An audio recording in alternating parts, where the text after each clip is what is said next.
Natural, undetectable aesthetics shouldn't be a trend ever. For me, it's been the foundation of my goals for all my patients for more than 20 years, but we've seen the converse of this. Poor and decidedly unaesthetic outcomes everywhere with the boom of medical aesthetics, from celebrities to your local coffee shop, your workplace, and in the gym, where over-treatment has happened or a lack of appreciation of any level of basic artistic principles have been employed. This may have been requested by the patient, but more often I've seen these requests can be due to a bias that they don't necessarily know what good looks like on them individually because they've never experienced it. Often, there's the influence of social outcomes within a friend group or within a locality that also have poor outcomes. This then becomes the norm and the lens that people see others' cosmetic work through.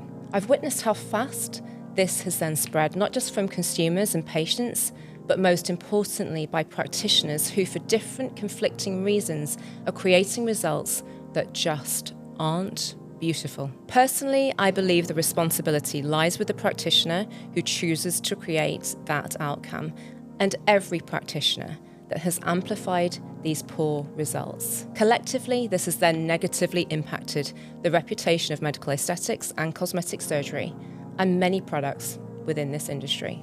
It's important to know when I say poor outcomes or unaesthetic, I mean a creation of disharmony.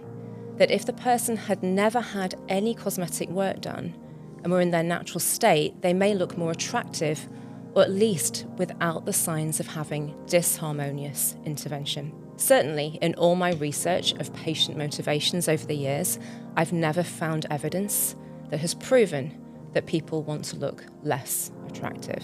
The other related challenge I see all the time is that true art within medical aesthetics is used for surface-level marketing, tokenistic gestures, rather than authentic practice, and this is evidenced by the poor outcomes that stigmatise the industry, and more importantly, stigmatise and disempower people. People and patients who deserve better. That's why today's conversation is so important. My guest is Andrew Moseley, art curator, lecturer, and founder of Moseley Art Consultancy. Andrew also designed and founded the Photography and Socially Engaged Practice BA course at UCEN Manchester in partnership with the Open Eye Gallery in Liverpool, a pioneering programme that treats subjects not as passive objects, but as collaborators with the artist. Andrew challenges how we understand artistic representation, asking us to consider bias, cultural context, and the lived experience of the subject. Together, we'll explore the intersection of art and aesthetics. And remember, please subscribe, like, leave a review, or share this conversation with someone you love. Andrew, welcome to AgeLess. There was something that I wanted to talk to you about, which I thought was really interesting. There's basically AI tools that are looking at people's facial dynamics, facial proportions, and they're showing them how they can be optimized. So this study is comparing two different options. One that's very kind of critical, really critical, this is your starting point and this is where you could end up. And one that's a little bit more neutrally framed.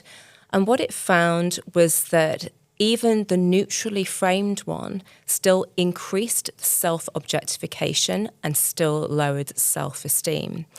And that even the neutral systems can unintentionally reinforce these biases, and that it was the women who were particularly at risk of reinforcing appearance-related insecurities. I think this is a real concern. I imagine that, again, this will impact both of the education that we lead and the areas that we both practice. There's a lot of fear, understandably. People are concerned about their jobs. People are concerned about the social side of it and the impact on image and beauty as well. And again, I think it comes down to education that AI isn't going anywhere. It's not going away. No. And we need to educate ourselves in how best to use it and to work alongside it, because the people who it's going to affect in a negative manner are the people who don't engage with it. And so for me, I'm trying to think about it as as a creative tool that we need to be aware of, because photography has always gone through these kind of radical changes, if you like.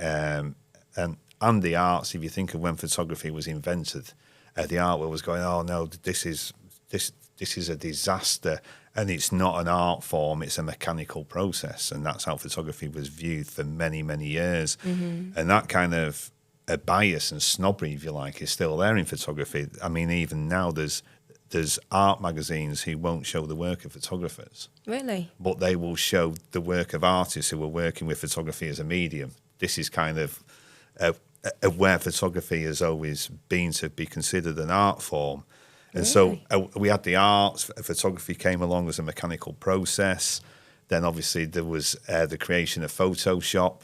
And where I think AI is different now in the art world is even when Photoshop came along and everyone went, oh my God, this is the end, it's the end of photography.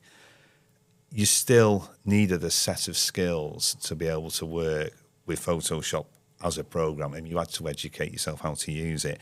Where I think AI is different, you don't necessarily need those skills because all you're doing is putting in the command basically and the prompt, which is quite exciting in some ways. I think it's made art and photography more kind of accessible for many people, and you still need the concepts and the idea.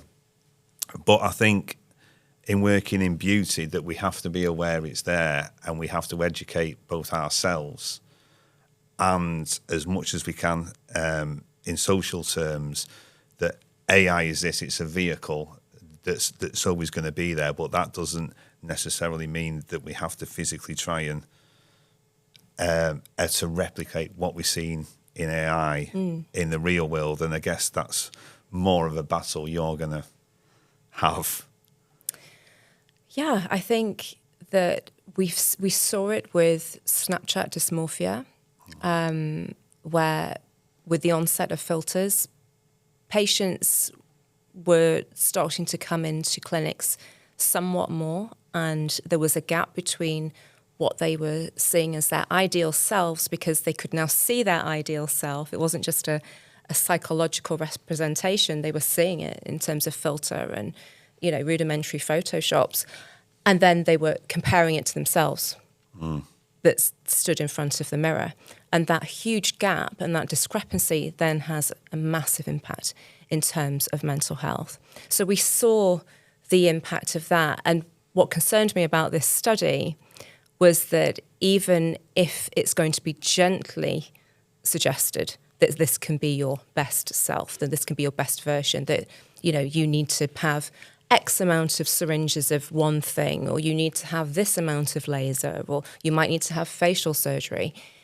Even embarking on that, okay, it could be incredible and it could be very inspirational and it could hugely change quality of life. But what concerns me is this study that shows that even the softer, more neutrally based ones could really impact self-esteem. And I think that's a worry. Yeah, for sure. And when we talk about the filters, it's like who's actually inputting that information to make a filter to come up with this idealized version of beauty, because it's got to start from somewhere. And that's what I'm really interested in. Whose is that gaze, and what is that lens of beauty that we're looking through? And what's the formula that's going in there to say, this is what beauty looks like? Are we kind of considering different races, different ages, different skin tones, whatever it might be? So, yeah, I'm really curious about what's the actual formula to produce this filter of this is what beauty is, because I think it all feels like it's coming back to the same thing, that's what needs to be addressed. Whose is this a singular ideal of beauty? It's an age-old debate, isn't it? When we look at the research of beauty and the relationship of it within the philosophy of art and aesthetics, it started with it being close to morality in a relationship to having good morals, or being closer to God and having this spiritual aspect to it. And then and then it had religious connotations in terms of beauty and how it was portrayed through art and the history of art. And then all of the different wars, etc., political aspects, we've seen the social aspects, and then we bring it right up to today. Again, going back to the question of whose gaze is it? And is it subjective or is it objective? I was reading some really interesting, different literature recently, leading up to some of the lectures that I'm giving. And some argue that it is objective, that it's quite clearly something is beautiful and something is not. And it is not dependent upon, the eye of the beholder. There's also so many different constructs of beauty, so many different definitions of it. But I think going back to where you're probably going with this, because I could go down a huge rabbit hole in terms of beauty ideals, is the cultural aspect. And I did a piece of work for the New York Times a few years ago because I was concerned, I get very excited about multiculturalism because of my own genetic background. And from very early on, I had such an understanding of people, identifying with regards to their different ethnicities and how that all mixed up and how that then showed, we call it phenotype in terms of medicine, but how it shows up anatomically.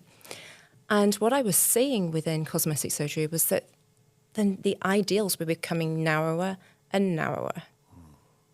And it was becoming more and more difficult to get into these narrow ideals. And people were arguably becoming more attractive with good work. That's the great side of the industry. But what was making up those different aspects? Well, it may be that actually the lip was from one type of ethnicity, ideally, or, the eye shape was very Eurocentric. And it, no matter what was contributing to it, there was more pressure for it to become more narrow. Yeah. And where does that gaze come from? I don't know, but I think a big influence has to be the influencers and celebrity influence. I think that has huge impact. It's always had a huge impact in the media, as you well know, from your background in terms of journalism. What do you think about that? I think you're absolutely right that things are becoming really narrow, and we need it quite quickly to go the other way. And we need to widen the spectrum of what beauty can be, and people's ideals of beauty, because it's going to be something completely different to many different people. But outside and external forces are kind of trying to give us this singular perspective on beauty. Yeah. Whereas I think that we need to engage with different cultures, engage with different communities, right at the top level of marketing brands around beauty products, and rather than it being a singular lens on this stuff, we need to widen it. I think that's where it starts. And when I say to widen it, I'm not talking about some kind of a token gesture of having a marketing campaign with somebody who's from a different kind of culture to that white kind of ideal of beauty, because that is just like, it's spin, basically. I'm talking about genuinely looking at this and holding those conversations right at the top level and trying to make a positive change, not just as a token of it. It's got to be at the top level. And I think there's been real positive change in terms of the beauty and aesthetic industry, with more diversity and inclusion. But again, I agree with you entirely. There is so much tokenism within it, and it becomes a marketing campaign. And again, it becomes a product. People are becoming products. And how much investment is there really in understanding what those cultural identities are? What do people stand for? What are their individual needs, motivations, and goals? And that whole conversation around how somebody identifies, it goes back to what we first started with about your socially engaged practice. Every community is different. Even helping someone to understand their own identity is such a big journey, actually. I mean, I have patients that come in and their identity can be very fluid, and how they express themselves can be very fluid, and they can have these beautifully informed relationships with themselves, incredible self-awareness. And then I have other people who walk in through the door as a new patient, and if I just start talking to them about expression, how they choose to, how do you identify and how do you choose to express yourself in terms of your beauty, aesthetic, they'd probably just be thinking, what are you talking about? So it's definitely about really supporting any level of person to help that process. The way that you talk about the industry is so great to hear, because we're talking about experiences, and we're talking about emotions, and we're talking about Absolutely. somebody's own personal journey. Absolutely, Andrew. That they're going on, rather than it being an object or a product that we buy in. And we're not talking about that.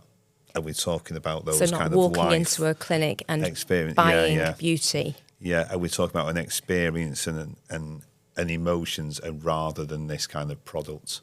And I think that's a great starting place. I think that is a great starting place too, because I think obviously with the commoditization of beauty, that's where it's become, right? I mean, everywhere there's just so many brands, there's so many different products, there's clinics on every corner.